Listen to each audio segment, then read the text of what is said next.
இன்னைக்கு பூவா தலையா போட்டு தான் இந்த பூரிய நான் சுட்டேன்னு சொன்னா நம்புவீங்களா? ஏன்னா, காலையிலேயே லஞ்சுக்கு என்ன வேணும்னு கேட்டேன்.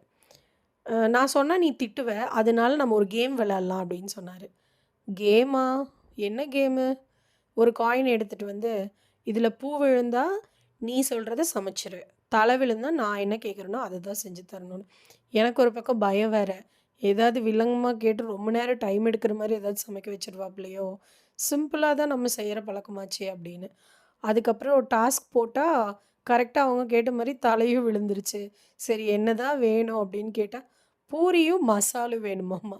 இதுக்கு எதுக்கு இவ்ளோ பில்டப்பு சொல்லிட்டு தான் இல்ல லஞ்சுக்கு நீ வந்து கேட்டா திட்டுவீல. அதனால தான் நான் வந்து இந்த மாரி ஒரு ஐடியா பண்ணேன். அடடடடடா! என்ன அறிவுடா சாமி! அப்படின்னு நெனச்சுட்டு கேட்ட மாதிரியே பூரியும் செஞ்சு குடுத்துட்டேன். மசாலும் செஞ்சு குடுத்துட்டேன். அது அவங்க ஆசைப்பட்ட மாதிரியே நல்லா திருப்தியா சாப்ட்டாங்க.